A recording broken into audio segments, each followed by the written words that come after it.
அறம் தமிழ் நேயர்களுக்கு வணக்கம். கோவை சூலூரில் சிறுமிக்கு நடந்த சம்பவம் நிஜமாவே மனித தன்மையற்ற மன்னிக்க முடியாத ஒரு கொடூரமான சம்பவம்.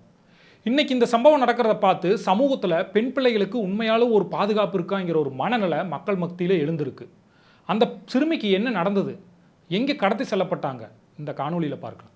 கோவை சூலூர் அடுத்த பள்ளபாளையம் பகுதியைச் சேர்ந்த 10 வயது சிறுமி 21ஆம் தேதி அவங்க வீட்டுக்கு பக்கத்திலேயே விளையாடிட்டு இருந்தாங்க.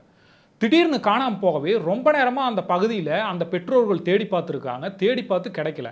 இறுதியாக சூலூர் காவல் நிலையத்தில் வந்து கம்ப்ளைண்ட் செய்கிறாங்க. போலீஸாரும் சொந்தக்காரங்களும் அந்த பகுதி முழுக்க தேடிட்டு இருந்த நிலையில் அடுத்த நாள் கண்ணம்பாளையம் குளத்து கரையில் அந்த பிஞ்சு உடல், அந்த சிறுமியோட உடல் பல காயங்களோட பிணமாக கண்டெடுக்கப்படுது. இதை பார்த்த அந்த பகுதி மக்கள் கொதிச்செழுந்து போகிறாங்க. இந்த கொடூரத்தை கண்டித்து சொந்தக்காரங்களும் பொதுமக்களும் கிட்டத்தட்ட ஒரு 500 பேர் சூலூர் காவல் நிலையத்தை முற்றுகையிட்டு மறியல் செய்கிறாங்க. இரவு முழுக்க போராட்டம் நடத்துகிறாங்க. பல உயர் அதிகாரிகள், எம்எல்ஏக்கள் வந்து பேசி பார்த்தப்போ கூட அவங்க அங்கேருந்து கிளம்பி போகலை. இதற்கு கடுமையான ஒரு தண்டனை வழங்கணும்னு அவங்க அங்கேயே மறியல் செஞ்சு உட்கார்ந்துடுறாங்க. நிலைமையை கட்டுக்குள்ளே கொண்டு வர்ற அந்த பகுதியில் ஏராளமான போலீஸ்காரங்க குவிக்கப்படுறாங்க. நேரடியாகவே களத்துக்கு வர்றாரு டிஜிபி சந்தீப் ராய் ரத்தோர். குற்றவாளிகளை கண்டுபிடிக்க மேற்கு மண்டல ஐஜி ரம்யா பாரதி மற்றும் மாவட்ட எஸ்பி பவன்குமார் ரெட்டி தலைமையில் ஒரு தனிப்படை அமைச்சு விசாரணை முடுக்கி விடப்படுது. அதற்கு பிறகு அந்த பகுதியில் இருக்க 200க்கும் மேற்பட்ட சிசிடிவி கேமராக்கள் ஆய்வு செய்யப்படுது. ஆய்வு செஞ்சதில் 2 இளைஞர்கள் அந்த சிறுமியை 2 வீலரில் கடத்திட்டு போகிற காட்சிகள் அந்த சிசிடிவியில் பதிவாயிருக்கு. இதன் அடிப்படையில் 24 மணி நேரத்தில் அவங்க கைது செய்யப்படுறாங்க. கைது செய்யப்பட்ட முதன்மை குற்றவாளி கார்த்திக்கு 33 வயது தான் ஆகுது. இவன் நாகை மாவட்டத்தை பூர்வீகமாக சேர்ந்தவனாக இருந்தாலும் 18 வருடமாக கோவையில் தங்கி வேலை பார்த்துட்டு வந்திருக்கான். இதில் முக்கியமாக திடுக்கிற விஷயம் என்னன்னு கேட்டிங்கன்னா, அந்த சிறுமியோட பக்கத்து வீட்டில் தான் சில வாரங்களுக்கு முன்பு தங்கி இருந்து சமீபத்தில் தான் காலி செஞ்சுட்டு போயிருக்காங்க. சிறுமியை கடத்திட்டு போகிறப்ப அவன் மிட்டாய் வாங்கி தரதா சொல்லி கூட்டிகிட்டு போகிறதா தகவலில் நம்மளுக்கு தெரிய வந்திருக்கு. இதில் இன்னொரு அதிர்ச்சியான விஷயம் என்னென்னா, குற்றம் செஞ்ச தன்னோட கொடூரத்தை மறைக்கிறதுக்காக அந்த சிறுமியை தேடுற மாதிரி அவரோட தந்தையோடையே சேர்ந்து நாடகமாடி இருக்கான் இந்த குற்றவாளி. இந்த கொடூர குற்றத்திற்கு உடந்தையாக இருந்த அவன் நண்பன் மோகன்ராஜ் கைது செய்யப்படுறான். கைது செஞ்சதுமே சூலூர் குற்றவியல் நடுவர் நீதிமன்றம் அருண்குமார் முன்னிலையில் ஆஜர்படுத்தப்படுறான். 27 நாட்கள் நீதிமன்ற காவலில் அவன் அடைக்கப்பட்டிருக்கான். விசாரணையோட ஒரு பகுதியாக முதன்மை குற்றவாளி கார்த்திகை அந்த சம்பவ இடத்துக்கு போலீஸ்காரங்க அழைச்சிட்டு போகிறாங்க. காவல்துறையிட்ட இருந்து அவன் தப்பிச்சுக்கிறதுக்கு ஒரு கட்டடத்து மேலே ஏறி குதிக்கிறான்.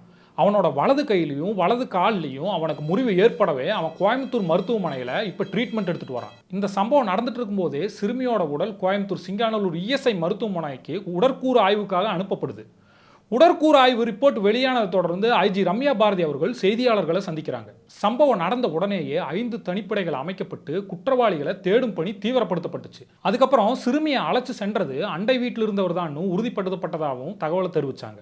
விசாரணையில் சிறுமி பாலியல் வன்கொடுமை செய்யப்பட்டதாகவும் குற்றவாளியே இதை வாக்குமூலம் கொடுத்ததாகவும் 24 மணி நேரத்தில் குற்றவாளியை நாங்கள் பிடிச்சதாகவும் அவங்க பத்திரிகையாளர் சந்திப்பில் சொன்னாங்க. இதன் காரணமாக குற்றவாளிகள் மீது கடுமையான போக்சோ கொலை குற்றத்திற்கு கீழே வழக்கு பதிவு செய்யப்பட்டிருக்கணும். இதுக்கப்புறம் நடக்கிற விசாரணையில் தான் என்ன நடந்திருக்குன்னு தெரிய வரணும் அவங்க பத்திரிகையாளர் சந்திப்பை முடித்தாங்க.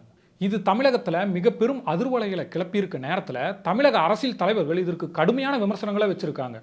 ரீல்ஸ் ஆட்சி நடத்தாதீங்க, ரியல் ஆட்சி நடத்துங்கன்னு அதிமுக பொதுச் செயலாளர் எடப்பாடி அவர்களும் எதிர்க்கட்சி தலைவர் உதயநிதி அவர்கள் ஆட்சி ஏற்று 12 நாட்கள் தான் ஆச்சு, அதுக்குள்ள பல விஷயங்கள் நடக்குது, கொலை குற்றங்கள் நடக்குது, பாலியல் வன்கொடுமைகள், ஆளுங்கட்சி அராஜகம்னு பல்வேறு குற்றச்சாட்டுகளை முன் வச்சார். எடப்பாடி உதயநிதி மட்டும் இல்லாமல் சீமான், கனிமொழி, ராமதாஸ்னு பல்வேறு அரசியல் தலைவர்கள் கடுமையான கண்டனங்களை இந்த சம்பவத்துக்கு தெரிவித்து வராங்க.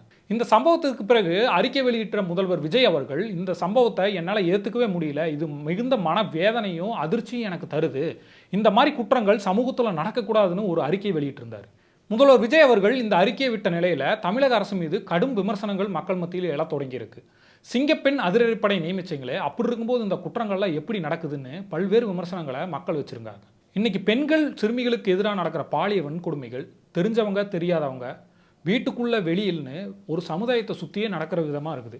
இதற்கு முக்கிய காரணம் போதைப்பொருள்னு சொல்லப்பட்டால் கூட போதைப்பொருளை ஏன் அரசாங்கம் இன்னும் கட்டுப்படுத்தாமல் இருக்குது, எந்த நிலையில தான் போதைப்பொருள் கட்டுப்படுத்தப்பட்டிருக்கு அப்படின்னு பல்வேறு கேள்விகளை மக்கள் எழுப்புறாங்க. இனி தமிழ்நாட்டில் இப்படி ஒரு கொடூரம் நடக்க துணியாத அளவுக்கு குற்றவாளிகளுக்கு கடுமையான முன்மாதிரியான தண்டனைகள் சீக்கிரமாக வழங்கப்பட வேண்டும்ங்கிறது தான் தமிழக மக்களோட குரலாக இருக்குது.